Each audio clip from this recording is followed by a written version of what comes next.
Romanos, capítulo 4, versículo 1 al 25.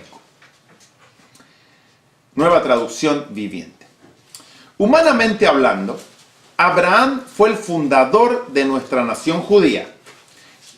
¿Qué descubrió él acerca de llegar a ser justos ante Dios? Que si sus buenas acciones le hubieran servido para que Dios lo aceptara, habría tenido de qué jactarse. Pero esa no era la forma de actuar de Dios. Pues las Escrituras nos dicen, Abraham le creyó a Dios y Dios consideró a Abraham justo debido a su fe. Eso está en Génesis 15:6, que lo vamos a estudiar en los próximos capítulos de la Torá. Cuando la gente trabaja, el salario que recibe no es un regalo, sino algo que se ha ganado. Pero la gente no es considerada justa por sus acciones, sino por su fe en Dios. Dice que nosotros no podemos hacer nada para que Dios nos considere justos. Es solamente todo por gracia y por fe. Y eso, como cristianos de cualquier religión que éramos, lo teníamos nosotros grabado. Pero solamente lo dice Pablo. Dice, no es considerada justa la gente por sus acciones, sino por su fe en Dios, quien perdona a los pecadores. David también habló de lo mismo, cuando describió la felicidad de los que son declarados justos sin hacer esfuerzos para lograrlo. ¿Será que David no creía en la ley de Dios? ¿Qué clase de mentiroso? Cita a David, dice, y lo cita, oh, qué alegría para aquellos a quienes se les perdona la desobediencia, a quienes se le cubren los pecados. Sí, qué alegría para aquellos a quienes el Señor les borró el pecado de su cuenta. Eso está en Salmos 32, 1 al 2. Que el Señor nos perdone nuestros pecados significa que nosotros debemos abandonar la ley. No. Pero acá lo cita Pablo diciendo que sí. Pablo cita a David diciendo que David estaba contento porque Dios le había perdonado los pecados. Ahora bien, ¿es esta bendición solamente para los judíos o es también para los gentiles incircuncisos? Como venimos diciendo, Dios consideró a Abraham justo debido a su fe. Pero ¿cómo sucedió esto? ¿Se le consideró justo solo después de ser circuncidado o fue antes? Es evidente que Dios aceptó a Abraham antes de que fuera circuncidado. La circuncisión era una señal de que Abraham ya tenía fe y de que Dios ya lo había aceptado y declarado justo aún antes de que fuera circuncidado. No tiene nada que ver la circuncisión con lo que acaba de explicar este señor. Por lo tanto, Abraham es el padre espiritual de los que tienen fe, pero no han sido circuncidados. A ellos se les considera justos debido a su fe.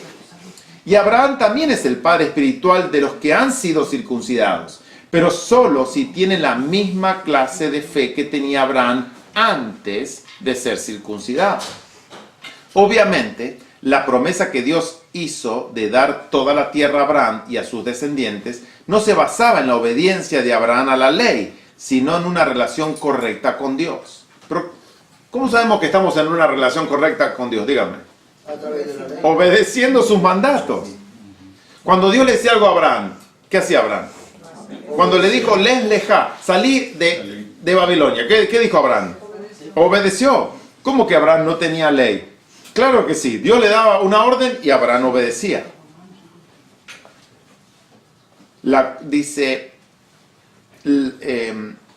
No se basaba en la obediencia de Abraham a la ley, sino en una relación correcta con Dios, la cual viene por la fe. Eso es mentira. La relación de Abraham con Dios era por la fe y por la obediencia de Abraham.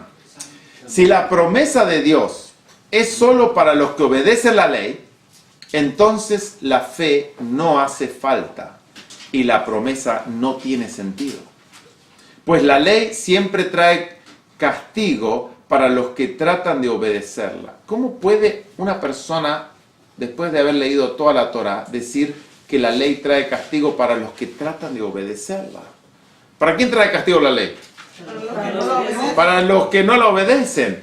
Dice, pues la ley siempre trae castigo para los que tratan de obedecerla. La única forma de no violar la ley es no tener ninguna ley para violar. Eso es justamente lo que él puso. Qué lógica. Lógica profunda. Dice, trataste de obedecer la ley como yo, no pudiste, no te hagas problema. ¿Qué hay que hacer? Abolir la ley, matar la ley. La única forma de no violar la ley es no tener ninguna ley para violar. Está escrito en sus Biblias. Así que la promesa se recibe por medio de la fe. Es un regalo inmerecido. Y vivamos o no de acuerdo con la ley de Moisés. Esto está impresionante. Yo realmente ya estoy cansado con la fórmula pablista de que todavía tenemos. Les digo la verdad. Ustedes y yo todavía tenemos la fórmula pablista, que somos salvos como unos gusanos que no se merecían nada, y que Dios se compadeció de esos gusanos y los redimió sin haberse merecido ser redimidos. Eso lo logró Pablo. No es así como está escrito en la ley de Dios. Dios premia a los obedientes, nada más, no a los desobedientes. Y eso es algo que es un switch en la mente que tiene que cambiar en nosotros. Porque teníamos la justificación por la fe, solamente por la fe. Y no es así. No es así. Es la justificación por las obras. Cada vez que Yeshua viene, no se los voy a citar los versículos, pero cada vez que está citado que viene a la tierra, dice que viene a pagar de acuerdo a la fe.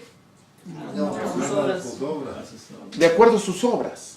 De acuerdo a sus obras. Entonces, si es por la fe, ¿por qué viene a pagar de acuerdo a sus obras? Tendría que venir a pagar a cada uno de acuerdo a su fe. Y en ningún lado de la Biblia dice que yo vengo con el galardón conmigo para pagar a cada uno de acuerdo a su fe. ¿Dice eso la Biblia? No. ¿Qué dice? ¿De acuerdo a qué? A sus obras. De acuerdo a sus obras. Entonces, dice este mentiroso. Y vivamos o no de acuerdo con la ley de Moisés, todos estamos seguros de recibir esta promesa si tenemos una fe como la de Abraham. Así que no importa si guardes o no la ley de Moisés, dice, no importa. Por creer en el Cristo que yo puse, que puso Pablo, dice, vamos a obtener la promesa si tenemos una fe como la de Abraham, quien es el padre de todos los que creen. A eso se refieren las Escrituras cuando citan lo que Dios le dijo. Te hice padre de muchas naciones.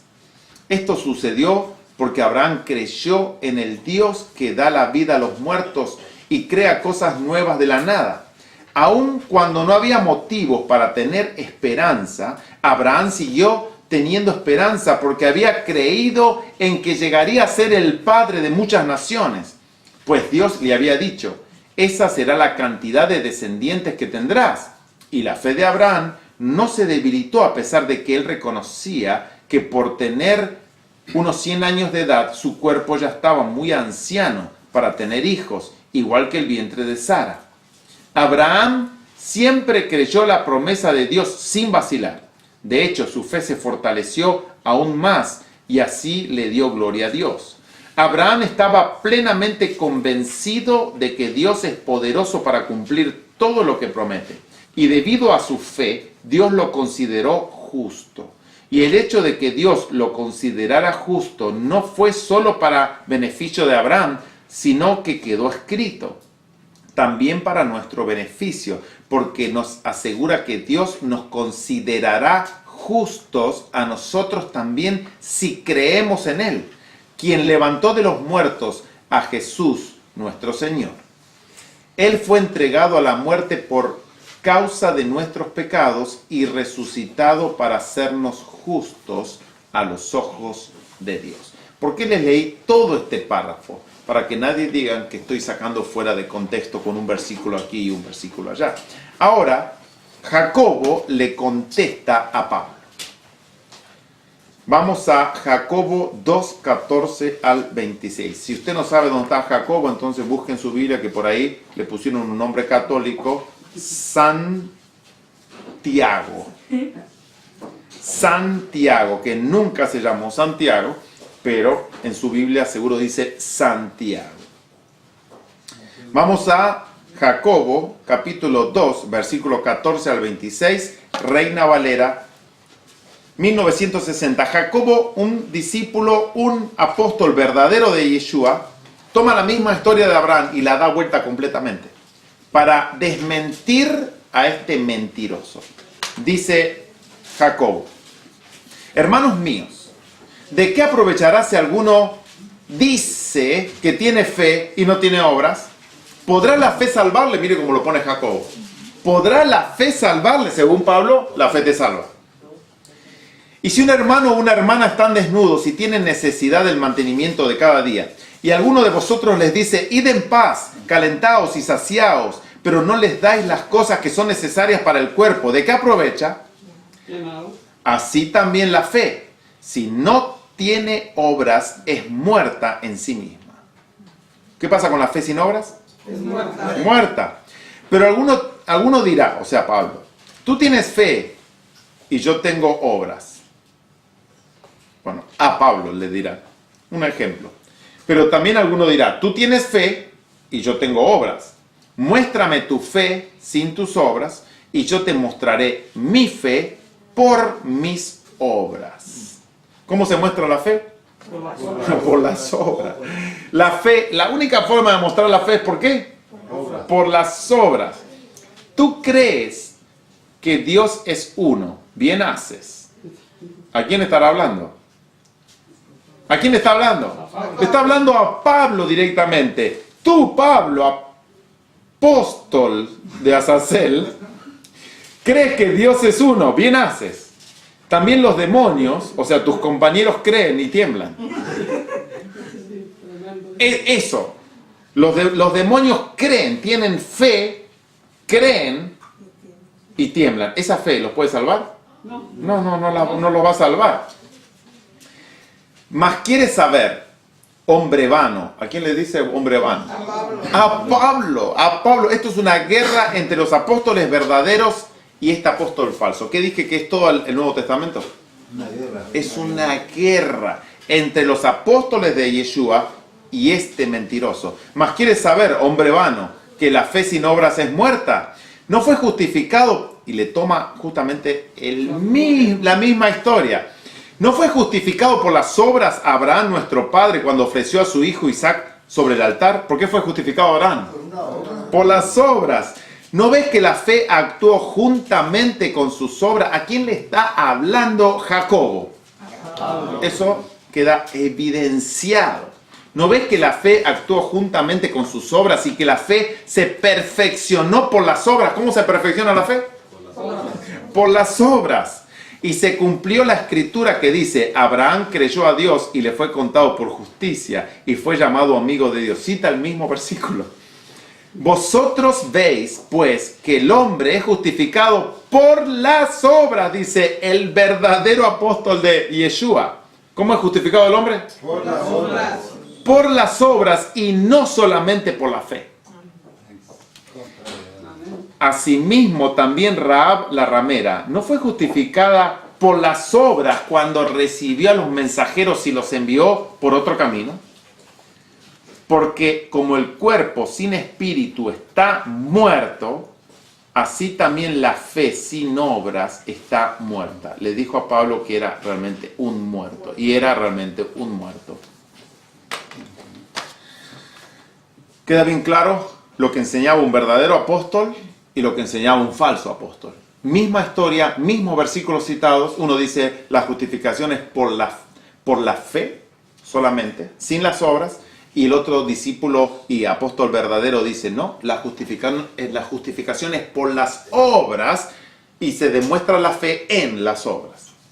Ahora este mentiroso de Pablo enseña que nuestra guía es nuestra fe y que lo que no proviene de nuestra fe es pecado.